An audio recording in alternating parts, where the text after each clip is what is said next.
Thank you for coming here today. My name is Constable Paul Tevorte. My last name is spelled T-E-W-O-R-T-E, and I'm with the Calgary Police Service, online stolen property team.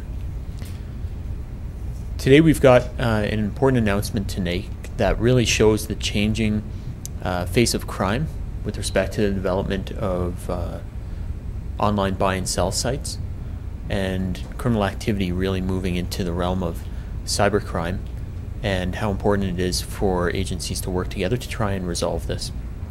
The Calgary Police Service has charged a man with allegedly creating and trafficking fraudulent transit passes following a year-long investigation that resulted in 9 separate search warrants. On June 28, 2017, the Calgary Police were notified by Calgary Transit Peace Officers that they had seen an increasing number of high-quality forged transit UPass stickers being presented to them. The transit officers got statements saying that the passes had been sold online to the people who were found using the forged transit passes. The suspect used a number of means to conceal his identity during the length of the investigation, including using false names, different phone numbers, and only sporadically and calculated posting the ads online to making them difficult for us to find.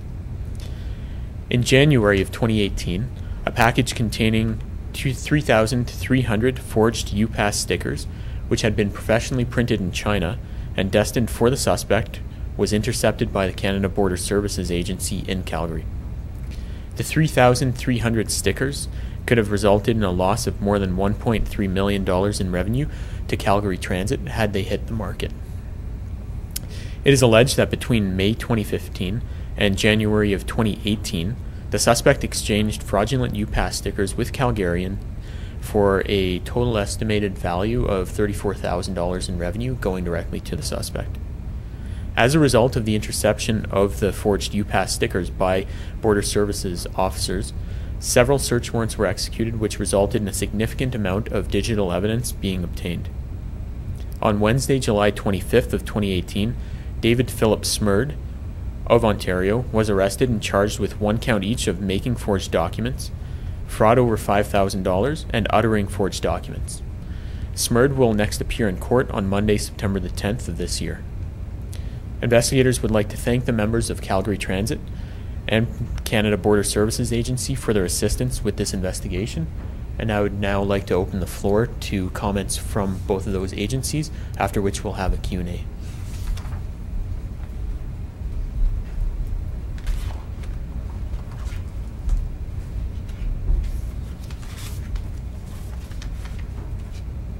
Good morning, everyone. My name is Tina Karsakis, that's spelled K-A-R-S-A-K-I-S. As the District Director of Canada Border Services for Calgary area, I'm extremely proud of the work our frontline officers do every day. I'm also extremely proud of our working relationship and partnership with the Calgary Police Services. When you hear the word CBSA, most of us probably think to a time when we're coming back to the border with our families from a trip and seeing the officer handing them our passport and asking a few questions. Well, this perception is incomplete and is only one of the many responsibilities of the CBSA.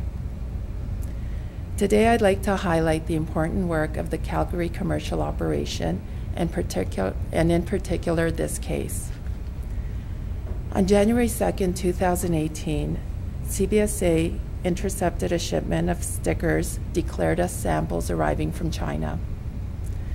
The shipment consisted of 3 bundles of suspected counterfeit Calgary UPass stickers. The seizing officer was immediately suspicious of the security features and the printing technique of the stickers. The suspected counterfeit stickers were referred to secondary examination.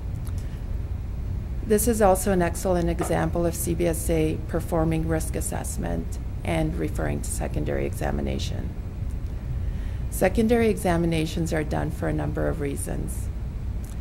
They're done to interdict high-risk prohibited items that may be entering the country, to stop contraband from entering the country, anything posing a risk to Canadians, and also to ensure other government department requirements are met. The Calgary commercial operation examines approximately 1.6 million shipments per year, courier shipments. There are over 100 seizures currently this year, and this particular seizure was one of the first ones of the year. This seizure demonstrates our shared responsibility of protecting our city and our country. And once again, CBSA would like to thank the collaborative work of our CPS partners. Thank you.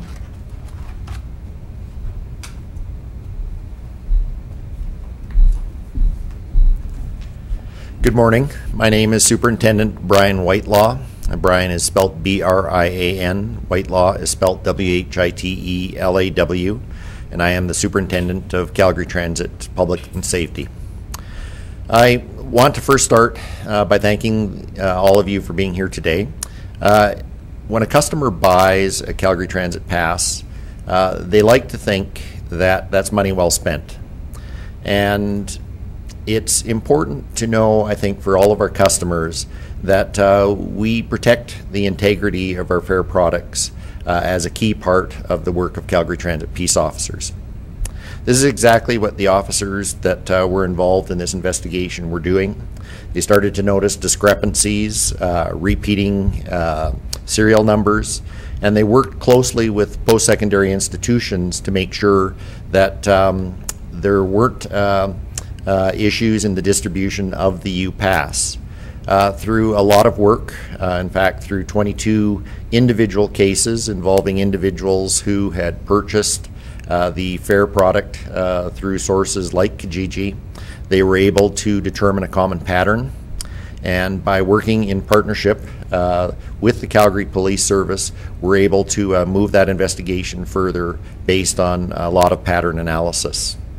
That investigation ultimately led then to the exceptional work done by Canadian Border Services, who really identified for all of us the magnitude of this situation. Had it not been for the hard work of all of the partners in this investigation and behind the scenes, the work of post-secondary institutions, we would have maybe not have advanced to the stage where we are today, where we have an individual under arrest for a very serious offense. And I'm happy to say that we have gone to great lengths here to ensure that the integrity of Calgary Transit's fare products are beyond reproach. Thank you. So some questions? Can we ask questions on? Yeah, absolutely. So can you first do you know what the people who did buy them, when the transit officers talked to them, did they give a reason why they bought them over Kijiji and not over regular sources?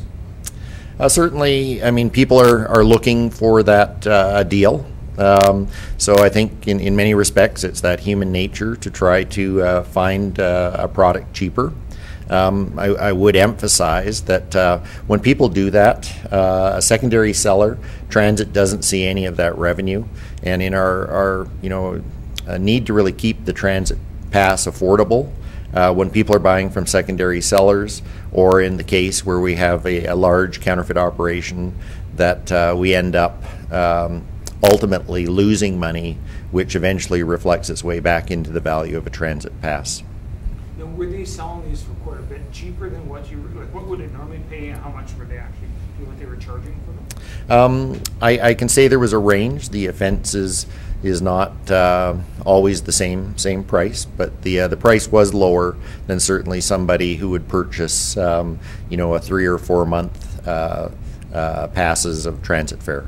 So what exactly is this UPass? What exactly is, for people who don't know what it is, what exactly is? So the UPass is offered by post-secondary institutions to students. It's included as part of their tuition, and it is used certainly to really get students back and forth from the post-secondary institution. The UPass is only available to students and to nobody else. Brian Keefe, CTV News. Sir, how did your members come across this initially? Was it something they saw on the platform, or was it machines not accepting it? What kind of initially clued your members in that there was something else? right here? I've described this really as a needle in a haystack type of investigation. So through their diligence, really, they were able to take a look at a very small, really sticker and determine that the serial numbers either repeated or they didn't line up to the institutions that had provided them. At the same time, through questioning of individuals who had purchased these, some common factors started to emerge. One quite clearly was that these people were not students and therefore not eligible to have the UPass. Do you know how many of these were circulating out there and being used? The Calgary Transit Peace Officers were able to determine 22 cases, and it was along the way that that pattern began to emerge that then the Calgary Police Service was brought in to really provide a bigger approach to this. Do you suspect that there was maybe more being used that they weren't caught? Or?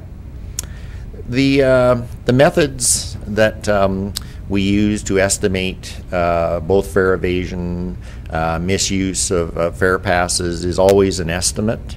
And so, you know, I think the key, going back to the customer, is that our methods are diligent enough to deter others from doing this type of activity. Certainly we don't catch all of them, but we are diligent in how we respond to the ones that we do catch. With these large shipments, you know, 3,300 passes and only 22 cases there, I mean, is there any indication that he had received any large shipments prior to the one seized? I think I'll defer that question to the police investigator. So before you leave, can you just tell us about, were these people face charges, the people who you bought the fake? Will they be facing charges as well? The individuals in this case did receive tickets for fare evasion under municipal bylaw, and again, you know, I think every one of them learned along the way that their interest in a lower fare ultimately cost them more money. Did it appear like they thought that it was legitimate, that they were using a legitimate pass? Or? I can't speak to that. What I can say is that you know, there's an element of willful blindness. So if you're buying from a secondary or an online site, it is really a buyer beware situation. And again, if you find things that are offered for prices lower than what their face value is, you really have to ask a lot of questions. Brian, have you ever seen anything like this before in such a large volume that could have really affected, like Paul was saying, the amount of money that could have been lost by transit? This is the first time that we've seen an organized, very organized, really network distribution of a UPass. We see very small scale types of altered devices on the transit system, but this is the first time we've seen something this organized.